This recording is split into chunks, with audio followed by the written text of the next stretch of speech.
The United States Senate is preparing for a crucial and highly consequential vote that could shape the direction of America's latest military confrontation in the Middle East.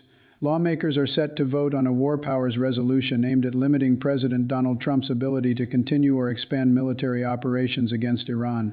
The resolution represents the latest flashpoint in a long-running constitutional struggle between Congress and the presidency over who truly holds the authority to decide when the United States goes to war.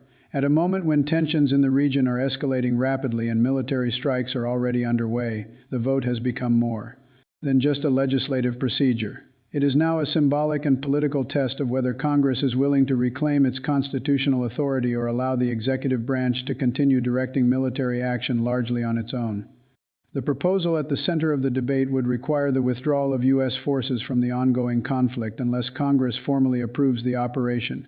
In practical terms, that means the president would have to seek authorization from lawmakers before continuing the campaign against Iran.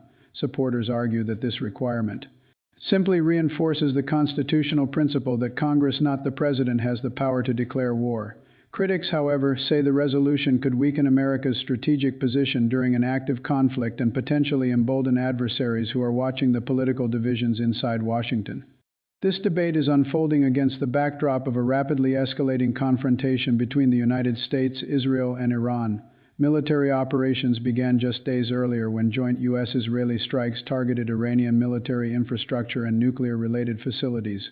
Iran responded with missile and drone attacks against Israeli targets and against U.S. allies in the Gulf region, dramatically widening the scope of the conflict. Reports indicate that hundreds of missiles and thousands of drones have already been launched in retaliation, highlighting how quickly the situation could spiral into a much broader regional war.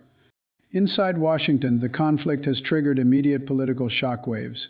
Many Democratic lawmakers say the president sidelined Congress when he authorized the strikes. They argue that the administration offered shifting explanations for why military action was necessary and failed to present clear evidence of an imminent threat. According to these critics, the decision to launch the operation without congressional approval represents a dangerous precedent that undermines the balance of powers built into the U.S. Constitution. Leading the effort to challenge the administration is Senator Tim Kaine of Virginia, who introduced the War Powers Resolution in the Senate. Kaine has framed the issue in stark terms, arguing that every senator must publicly decide whether it is in America's best interest to send American troops into a conflict with Iran. His message to fellow lawmakers has been both political and deeply personal, emphasizing the human cost of war and the responsibility of elected officials to carefully weigh decisions that could place American service members in harm's way. Kaine has warned that the conflict has already resulted in casualties among U.S. forces, with several service members killed and others injured during the early stages of the fighting. For him and many of his colleagues, the resolution is not simply about constitutional theory or political rivalry. It is about preventing what they see as an unnecessary and potentially catastrophic war in the Middle East. In speeches on the Senate floor, Kaine has urged lawmakers to reflect on the lessons of past conflicts, reminding them how quickly limited military operations can evolve into prolonged wars. Despite strong support from most Democratic senators, the path to passing the resolution remains uncertain. Republicans currently hold a narrow majority in the Senate, and most members of the party have signaled they intend to block the measure. They argue that President Trump acted within his authority as commander-in-chief and that restricting the president's ability to respond to threats during an active conflict could undermine national security. Republican leaders have also emphasized that the United States must present a unified front against adversaries such as Iran, warning that internal political divisions could send a message of weakness. However, the situation is not entirely predictable. A small number of Republican lawmakers have expressed concern about the lack of congressional authorization for the military campaign. Some conservatives have long argued that Congress has gradually surrendered too much of its war-making authority to presidents from both parties. For these lawmakers, the current vote represents an opportunity to reassert Congress's constitutional role in decisions about war and peace. Even if the resolution manages to secure a simple majority in the Senate, the legislative journey would be far from over. The measure would still need to pass through the House of Representatives, where lawmakers are also preparing to debate the issue. Given the political dynamics in the House, the outcome there is equally uncertain. If the resolution were to pass both chambers of Congress, it would then be sent to President Trump's desk. At that point, most analysts expect the president would veto the legislation.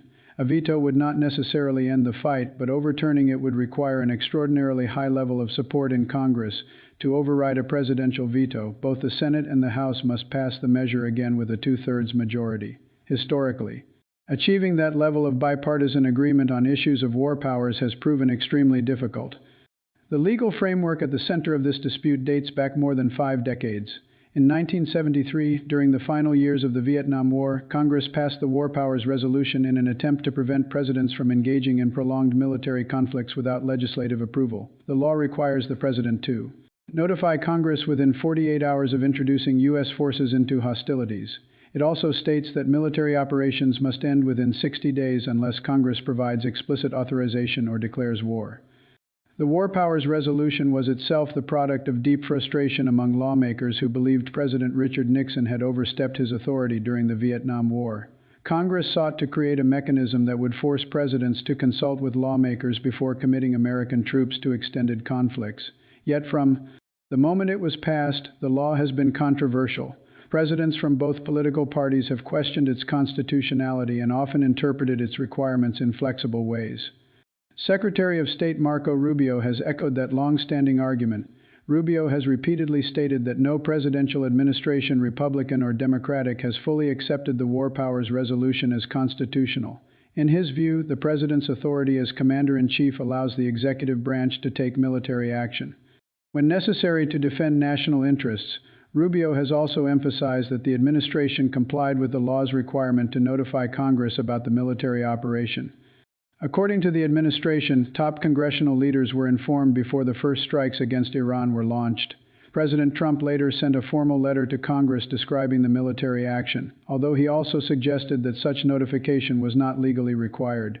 Critics argue that these steps do not substitute for seeking explicit congressional approval before initiating a large-scale military campaign. This debate reflects a broader pattern in modern American foreign policy. Over the past several decades, presidents from both parties have repeatedly ordered military operations without formal declarations of war from Congress.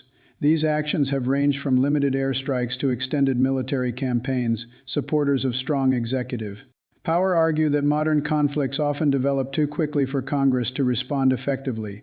Opponents counter that bypassing Congress weakens democratic accountability and increases the risk of entering wars without sufficient debate. Another key legal instrument shaping the current situation is the Authorization for Use of Military Force, or AUMF, passed shortly after the terrorist attacks of September 11, 2001. That resolution granted the president broad authority to use military force against those responsible for the attacks and associated groups.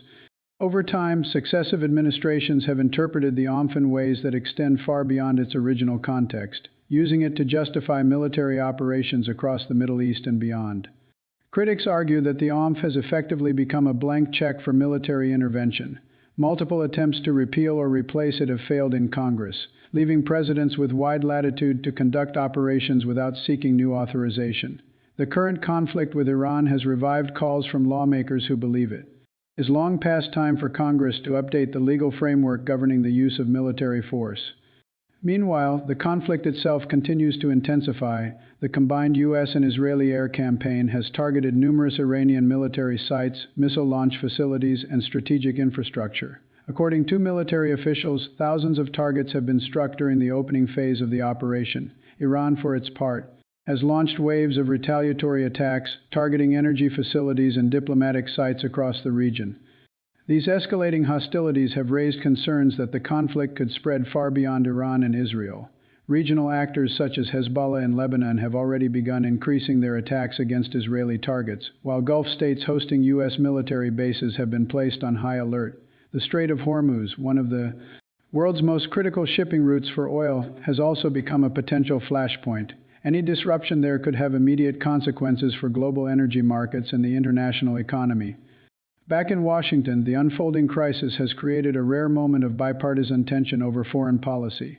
Some Republicans remain firmly aligned with the president, arguing that the military campaign is necessary to neutralize Iran's missile capabilities and prevent it from threatening U.S. allies.